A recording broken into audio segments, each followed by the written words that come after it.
scrub anything. Sprayed it on that side and scrubbed it. And they look identical. I'm blown away.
What are you doing?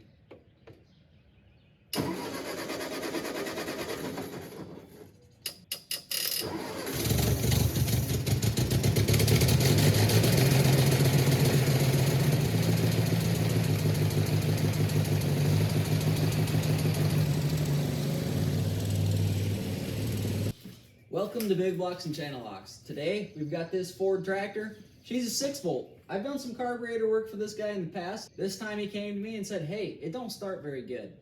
You know, what can we do about that? And I said, well, we could convert to 12 volt. He goes, that'd be nice, because I jump start it on 12 volt and the battery boils, but it starts good. I said, all right, not a problem. So we've got a Chevy 1-wire alternator. We've got a coil with a built-in ballast resistor. We've got a couple mounting brackets and a 12 volt battery. And we're going to get all that stuff installed today. We're also going to go ahead, rewire most of this tractor because it's, you know, she's been loved on many times in the past. We're going to put new headlights in it at some point, and he even went ahead and asked me to replace some seals in the back that are leaking. We're going to work on all that. Let's dive into it. These are the parts that are going to be going on. We got our Chevy 1-wire alternator. Paid 45 bucks for this on Amazon. It's because it's remanufactured, so, you know, brand new. Got a 12 volt coil, says right on there. No external resistor required. So that's what we're going to need. And we might need this, might not. This is a bracket that's curved because according to the interwebs, some of these, you got to have a curved bracket to reach over that to get the right spacings required. We might not need that bracket, but let's find out.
This will be too bad at all. That belt alignment is pretty much straight, right where she needs to be. That's just bolted in the top there like that. Now the bottom one is going to take just a touch bit of custom work. You'll see kind of what I'm talking about. This stock bracket comes out to the left here. I think we can just, you know, cut and splice this bracket, you know, from here to here, weld it up there, catch this tab. I don't think we'll have any issues. So that shouldn't be a big deal because that bracket just kind of is like that. So we'll just cut this, move this over, weld it back up. Could be good to go. All I've had to do to mark this is simply take my screwdriver, set it across, get it square it up to the face of this mounting hole here, like this, and then go right there and mark it. And that's where I will cut the bracket, and I'll take that angled piece that's like this, straighten it out, bolt it into this, hold this guy up here, see where I want it to be. I'll mark it and just weld it together.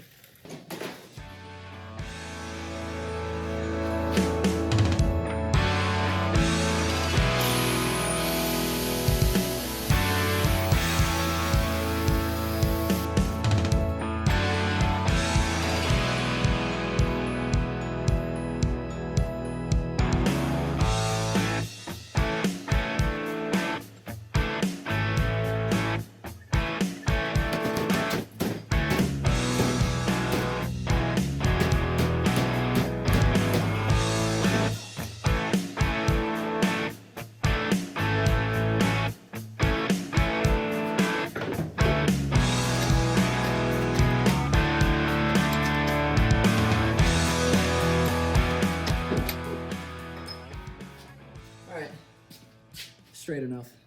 Well, this is simple. It would appear that having this guy right here, straight off the corner like that, right there, whoop, is the right height. So that's as easy as it gets.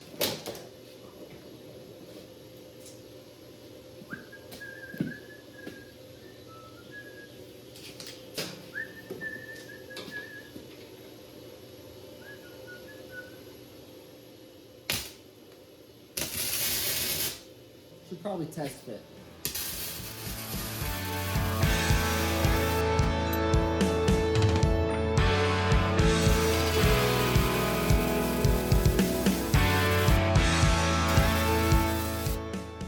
For the Harbor Freight 110 flux core welder, I can't be too mad at it, you know?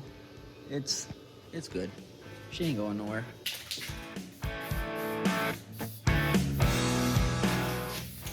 So this here is a Chevy one-wire alternator, or GM one-wire alternator. But there's two terminals right here. I don't know what those are for. Now I know that there's your one wire, your charge wire, and then there's these two wires. I don't know what these are for either. I assume they do something with these. But it says one wire, self-exciting. And the instructions on this AC Delco remanufactured $45 alternator say the same thing. Self-exciting. So we're gonna stick this charge wire on here, and then we gotta go over to the other side of the tractor and switch some stuff around, because this thing was a reverse ground or positive ground. I don't know what they call it. You put the red cable to the body, and then you put the black cables and all these wires and stuff, give stuff ground to stuff. We're gonna switch that up, make it regular, you know, positive is positive and negative is ground, you know, so that in the future, you know, people aren't getting confused about how this thing works. Now, quite possibly, I just said reverse ground or positive ground, and some of y'all's minds just, what does that mean? Never heard of that. See, this is the red cable, right? As indicated by the tape. It goes right there to the body, right to the frame of the vehicle. And then this cable, that goes onto the starter. And this one has the ground, which means that the ground is the switched power source. And we're gonna flip that around, because if you don't know, and someone slightly inexperienced is working on it, they get confused and it's no fun. That being said, you gotta think about your coil. Typically, you get 12 volt from your battery, and then your negative post on your coil is flickered. When it's grounded, it charges the coil, builds up all the little angry lightning pixies, and then the distributor has a little wheel in there and some points and stuff. And when it opens, when the points open, it interrupts the ground, and then the coil gets all pissed off and discharges and just 4 times. Right? Boom. That's how it works. Well, reverse ground, it's opposite. The negative side gets the wire from the battery, and the positive side gets the interrupt. Reverse ground. See why we're changing it? Because confusing. I don't like it. We're gonna run the positive wire down to here, and then we should be able to fire it up and see if our alternator is charging. So on this new coil, positive to the positive, we're gonna hook the distributor signal to the negative, and then we'll be on our way. Also be careful with these. It's a 5/16. Don't over-tighten these. You break them off really easy. Done that before. You know, coil's not too expensive, but that's $10. And it's kind of annoying when it happens. Especially since you got this, you know, this big old ratchet on here. You just crank her down and just snap it right off. So, there you go. That's all it needs. Just like that. Let it hang. And I think at this point, I need to make sure that there's no silliness going on, you know, like this, with some wires, and I gotta make sure that everything looks right. But I think we'll be able to pop our battery in here, you know, put this to ground, and put this one positive, and fire it up. You know, you should never start a tractor standing right by the tire, because when it's in gear and you don't realize it, you start it, and it runs you over, it'll kill you. This tractor is a beautiful thing. It's got a lockout. That's pretty nice. Either way, we'll hop up on it. Neutral, key on, feel for melting wires. Seems like a lot of spark to me. Let's see, is there any wires getting hot? Let's try it.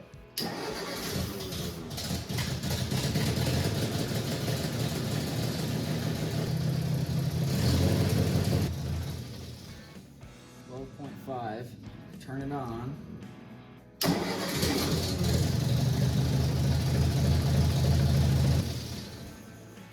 So we're not charging. So we gotta do some research because a one wire is not a one wire. So I got to thinking and I realized I never addressed the factory generator regulator. So this wire here runs up into this regulator up here. So this could be charging, I just don't know it. So what we're gonna do, because it, you know, it might not be making it there. So what I'm gonna do is I'm gonna test again, see if I can get 12 volts here at the generator. And if that's the case, then I know I need to just run that right into the battery and bypass that. We'll see.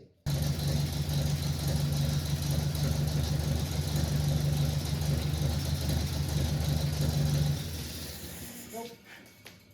Not gonna quite be that easy. Okay, so here's the deal. This is a GM3 wire. Remember when I said, hey, I don't know why those terminals are there? Well, because it's a 3 wire. And I went back and I checked the Amazon listing and it said 1 wire. And the picture had a little black cover over this little thing. Whatever, I got the wrong one. Not a big deal. 3 wires, cry about it. I can figure it out, I'm smart enough. And guess what? I did. What I realized is the 1 wires never had a charging light. The 3 wires would have had a generator light, okay? So then I thought, all right, well, what happens? Like, I know how they work. You got your exciter wire, which is the C. So that must be your charge wire. And then you got R, I don't know, maybe it's a light for anyway, dummy light. And anyways, when you flip the key on, this is grounded. So that means it'd send a power signal down to here. And when you start it, this wire becomes excited, which would remove the ground from the light, which turn the light off. So only if this thing stops charging, would have grounded and turn the light on. Okay, so that means I need to flick power on that, and it'll charge. Sure enough. Watch this.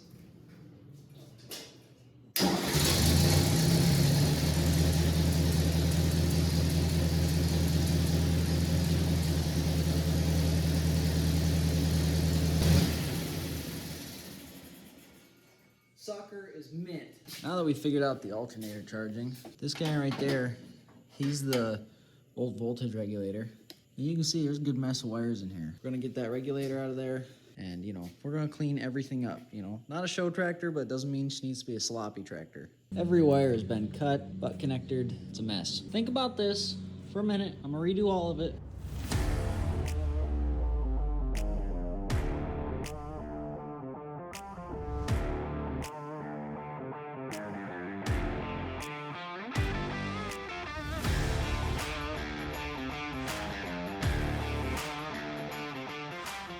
Well, I have completely rewired the tractor at this point. There's not a single wire left in here that's original, and that's all wired up. New wiring for the switches. Got this thing real neat and tidy. Got the generator light in. New cables. Got the new coil installed. Rerouted the oil pressure stuff so that there's not all this clutter. Just really cleaned everything up. Here we go. You'll see the generator light come on. when the key's on, and then we'll start it and it'll shut off. Got this here air filter. I'll read something to you. It says, for long engine life, service oil cup daily. Very dusty conditions twice daily. Service body monthly. Remove and thoroughly clean with solvent. Very dusty conditions. Clean more often. Use the same grade oil as recommended in the crankcase. Keep the inlet screen and tube clean, free of oil, and keep hose connections tight. Clean daily.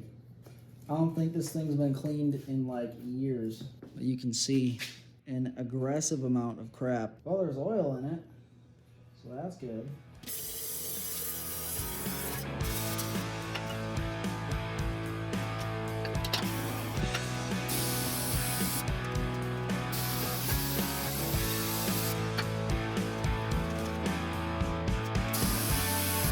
You can say that's better. And this is shiny stainless wire again, not brown tinged garbage. Just made a wild discovery. This thing's got power steering. I've been so focused on the wiring.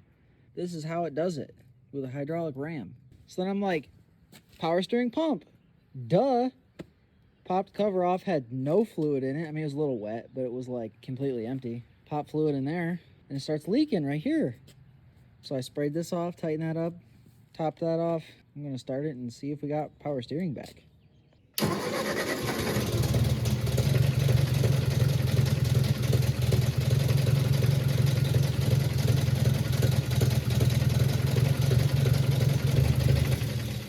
That's crazy. Well, I'm embarrassed to even show this. I mean, not really embarrassed, more like disappointed in myself. But my dad got home and said, what you working on? You know, so I started showing him, and this power steering line's been leaking, and it's still leaking. Long story of the short, got to talking about what I'd done today, you know, rewiring it and this and that. I said, yeah, it's real slick, man. It got 12 volt conversion. It starts like right now. Like you just flip the key on, just touch the button, and it just starts immediately. Sure enough, it did. The line was off. It's everywhere. That sucks. Well, I'm back here now, working on getting this out. We're gonna go ahead and pop this out. Most likely we're gonna reuse this paper gasket because there's no rips or tears in it. We'll just polish up that mating surface and RTV it. This fluid is, you know, it's not terrible. So we're gonna make a parts run, let this drain out while we're going, I guess. Maybe we should pull a drain plug. Is there one? Hello, where are you? Filling the thing up just perfectly. Something I should mention is this is a overrun clutch. So it's free this way and then it locks up this way. Inside of here, we're gonna pop this cap off and this grease fitting off, and there's a roll pin inside of that we gotta drive out so we can take this overrun clutch off, and then we can take this stuff back apart and we can knock this end off and replace the seal in there. I know I'm using the wrong hammer. Guess what? It works. Too lazy to go get the other one. I got that roll pin right there pushed down far enough that it's out of the splines, and now we just slip it off. That's all that takes. We're gonna slide this guy off. Now, we're not gonna be replacing that bearing because it's in great shape. However, we are gonna be replacing the seal on this because it is not in great shape. Well, it's been a couple days and I'm still waiting on parts for this thing. In the meantime, look what I've made here. The customer said, hey, this thing's chunking out the tire. And these are brand new tires. I mean, you can still see the size on them, but it's chunking into the tire, and you can see every single one's got a big chunk into it. And he said, have your way with it, make that stop. And he had these chains all wrapped up around it, all just bound up, and he had 4 of these guys. So I went ahead and did, and I'm using 2 right there. I'm cutting one end off of it, welding it out of there. And, you know, not too bad for a little flux core. Won't go into the tire. Pretty sure that goes out far enough that it's going to have no trouble getting onto the implements. But should be maintenance free, and it's much cleaner than what was there. I'm taking a stab at this today, trying to make this power steering line. Cut this end off. Look at the crack on that thing. I'd say that's why it was leaking. So, got my double flaring tool. We're going to see if I can get that double flared. I don't know, I've never had luck double flaring, but we're gonna try today. At this point, we got the new headlights in the hood. and we're gonna pop that up on there. You know, it's 2023, and one of these identifies as a black cable, and you know, that is what it is. We're gonna place these, you know, sporadically like that so you can tell, but you know, it identifies as it, okay?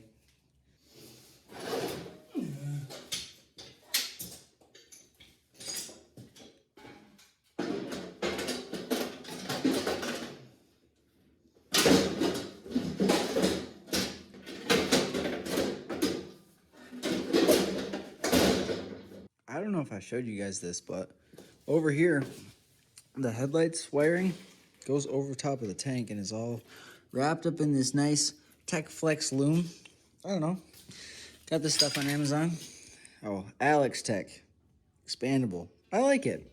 You can shrink the ends of it with the heat gun, and then you just slip some heat shrink over it, and then it works good. You know, it's some kind of, I think this is nylon. I don't know. Don't kill me in the comments if I'm wrong, but it expands quite a ways if you need it to. And the stuff feels pretty tough, so that should keep the wiring from, you know, chafing through and shorting out and lighting the thing on fire, what little there is to burn. But headlight switch is right here, so it's real easy to just grab it and just pull it down. Ta-da! Tractor's got headlights again. Bada bing, bada boom. As a note, the reason that goes over the top is you can disconnect the wiring. You can't see it. The switch and the ground point you can disconnect, and then the wiring for the headlights can stay in the hood. And since this goes over the top, you can take this hood off, and the wiring isn't really going to be too big of a deal. You can kind of tip this up, take those two connections off, and take the hood off. That way, if you ever have to service anything in here that requires you to take that off, you know, you're not in a bind. You gotta think ahead on these things, okay? Because someone will have to work on this at some point. And if you don't do it now, someone's gonna be cussing at you later.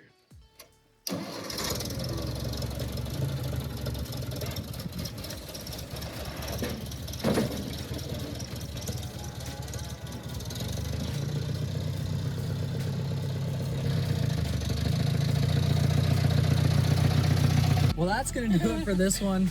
We just brought back the tractor, got an empty trailer now. Thanks for tuning in to this episode of Big Blocks and Channel Locks.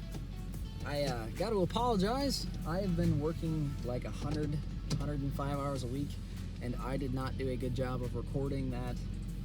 It's been a scramble, to say the least, but I just hired 2 more people. Hopefully they can help take some of the load off of my shoulders and get more consistent content out for you guys, because I'm doing stuff like this all the time, and I just need to get it edited and put up. So anyways, thanks for watching.